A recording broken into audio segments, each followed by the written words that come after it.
Hi again everyone, welcome to our next comprehensive night vision kit review, and don't forget to check out the UK Night Vision forum for all that's new in the world of night vision and thermal. With no further ado, here's the video. Hi everyone, Russ Douglas 222 again, here in Brucey Bonus Man Cave again. Hi Bruce. Hello. And I'm here, I've brought a pair of digital day and night, although it's more night vision than day vision really, day and night night vision binoculars with LRF and with an IR illuminator. These are from Custom Hunting, so thank you to Ash for lending us these. We've got these for a week, 10 days or so, so I've had them a few days, so this has been the best night weather-wise since I got them to come out to Bruce's man cave. We're about to head out in a minute to the quarry to test these fellas at night, because they've got a 600-meter range of the laser rangefinder, and we'll see what kind of legs the IR illuminator's got. Bruce is already identified as a VCSEL. So let me just record Bruce. The name doesn't roll off the tongue, so there's, to say the least. So it's a 6-36 by 50 LRF, and it's the NVD, the B03. So this is digital night vision. This is not tubed. Digital night vision binoculars with a laser rangefinder. I've got the instruction manual here in my hand printed off. And what do you think, Bruce, so far? First impressions? Actually not bad, to be truthful with you. There's not that many good night vision spotters. I mean, there's a few binoculars on the go, not many binoculars, and yeah, it's chunky. It appears to be well made. It's a plastic body, but there's a bit of weight about it. There's a bit of weight to it. We weighed it, it's nearly a kilo. Yeah, just under a kilo. The bits at the front are metal. The main body's plastic, and the eyepieces are plastic as well. But it looks like quite a good quality.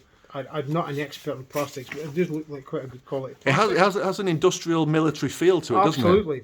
Whether it's, yeah, it does. It does. Simple as that. But I mean, here it's it feels bomb-proof, basically. Well, it feels pretty solid, I have to say. And partly because of the weight, Bruce has got the neck strap around his neck. Because you've got to tuck it. We've already discovered you've got to tuck your elbows in. And when you use it, if you stand like that, you're not going to be standing for long. You need to get yourself tucked in. Otherwise, you're going to have very sore arms very quickly. As I said, it is a binocular, and very usefully, the eyepieces move inwards and outwards. Yep. So you can adjust it for your own ocular spacing, for your distance between your eyes. Yeah. Turns out Russ has got a bigger head than me. Absolutely. And each eyepiece has its own focus control. So they've got their own diopter focus. Each eyepiece has its own diopter. This is the camera lens, and it has an IR filter in the front, which you would use for daytime use. Yep. To get your colour correction correct. Take that off for night vision use. Yep. And focus the lens from here. So that's the only lens you focus for your target. That's right. This is a rangefinder. Again, that protects the rangefinder, and it's more of these modern types where the transmitter and receiver are built in to one lens. It's not two separate. We can see there's just in the top here. You can maybe see the emitter. Yeah. Right. Yeah. Okay. Yeah. Which is quite a neat solution. Right. That completely shuts off the laser. Okay. At the front, we've got the IR illuminator, and it is a VCSEL. Right. A la Pard. Yep. But it's quite good because you don't have to pull it in and out. It's on a screw thread. Yep. Which you can just turn with your finger. It's got ridges, so it's gloves friendly. Yeah. So it's quite easy to change from out is spot, in is flood. Yep. But it's nice and easy to do, which would be difficult if it was a pull job. But that is nice. I like that. Yep. Fairly simple controls. On-off button, record button, display brightness. You cycle through, I think, 6 levels of display brightness. Right, okay. Okay. So you can dim the display down for night use. Yeah. Which is at handy. the back, this button here, in between, dual use. When you're not in the menu, this is your digital zoom control. From 6 times up to 36 times. In steps of 1. When you press and hold that button, you get into the menu system. Yeah. That allows you to change various settings, which will... we're not going through all the settings just now. And what I'll do, viewers, is I'll create a Flickr album, scan these pages of the instructions, and I'll put a link in the description below so you can see the instructions yourself. Batteries, by the way, that 0.9 kilos is including 4 CR123s. I'll take that battery cover off. So 4 CR123s, 2 on top of 2. I've got to say, not the easiest to get in and out. right, they're a little bit of a fiddle, aren't they? Bit of a fiddle. But you can run it in a power bank. Yes. Because at this side there's a connector, And we've got micro SD slot for a memory card, Yep. and a USB-C, which allows you to run it off a power bank. And the power bank voltage is maximum 5 It has volts. to be standard 5 volt. So USB. just a standard USB, not using a step-up cable. And Okay. interestingly, when I looked in the menu, it had video out. And I'm thinking, video out? And at the front here is 3.5mm AV jack. Right. So you could connect a standard AV cable to an external monitor or to a DVR and get a video like that. It does have Wi-Fi. We don't know about an app yet, whether you can stream. Try that later on. Yeah. While it gets dark. Just familiarising ourselves with Yeah, it. exactly. When we get out there tonight, at least we know how to switch on the IR, we know how to adjust the IR. When you go into the menu, you've got a daytime mode option, which is obviously colour, Yeah. but it clearly doesn't have an IR cut filter, which is why the IR filter's at the front. Yes. You've got a manual IR filter. To get best daytime image, you've got to use this IR filter. Yeah. When you put it into night vision mode, you take that off, and you put it into black and white mode. Yes. It doesn't say night vision, it says black and white. Yeah. And you take that off and then you're into black and white mode. There's also, what do we say, green and amber? Yeah, we've got that. That's for display options at the back, and you I can. think that's just to make it a little bit less harsh on the eye. Yes, for extended viewing at night, your eyes don't get too much glare. The other thing you kind of be careful with was the on-off button is also the button that switches the IR on and off as well. Yes, and controls the Controls 3 the power. levels. So long presses will switch the thing on and off. Short press puts the IR on, and there's 3 levels. So it's going IR off, 1, 2, 3 off. And the middle button, you can select camera mode for photos or video mode via the menu. And then once you've got your camera mode selected, stills or video, a quick press of the middle button takes photos, and there's a 3, 2, 1 countdown if you do a photo. Oh, is that? Okay. So you can press the button and then hold it stable. Or if you're in video mode, a quick press of that, and at the top of the screen up here, you'll see recording. You discovered as well When we went into the menu to look at the rangefinder settings, there's a rangefinder, you can set it to auto or you can set it to manual. If you set it to auto, it's ranging all the time. Yep. The icon or the box comes up in the display, and as soon as you put the box on something, you get a range. Yeah. Well, everything we've tried so far. Yeah. If you put it into manual, you have to hold that middle button down for a couple of seconds, and it'll take 1 ping, Yes. 1 range, Yeah. and that's it. So obviously most people are going to use it in the auto mode, for it just continually scans and gives you a range on anything you put the rangefinder onto. Again, we'll try that tonight for how good it is. And the range appears in a square brackets and when the yards or meters on the middle of the video. So this fella does record the range on your recorded video and on your stills, I believe. Okay. And interestingly, they've got a label on here that says Laser Class 3R. Whether that's for the range-finding laser or whether that's for the IR laser, I don't know. And that's about as far as we've got with it. There's obviously there's a tripod, camera standard tripod mounting there, quarterly UNC mount, which we'll use tonight because we're going to put this up on the sticks. Got the Ludicrous Lumens Night Saber Wraith Vixel IR torch on a variable mount, and I've got the Brynite T28 because that does white light 850 nanometers or 940 nanometers. So we've got a choice for added IR tonight. But it's getting a bit dark, so at some point we're going to head out to the quarry. We're going to head out to the quarry shortly. First impressions, though, it's not bad. I mean, 480. Right, okay. When I heard that, my first thought was, I was thinking to compare with the likes of the Pard NV019, but it doesn't really compare with the Pard NV019 because this has got a rangefinder built in. Yeah. And it's a better display. There's none of that stuff with the Pard, with the having to put extra lenses in and things like that. Right? Yeah. It's a true binocular display. Yep. And it's clearly better built than the Pard. So really, to be truthful with you, the true comparison is a Pard NV08 LRF. Right. That can be used as a spotter, 6.5 times base mag, which is the same as this. It's got a rangefinder. It's got a Vixel illuminator, which can be adjustable.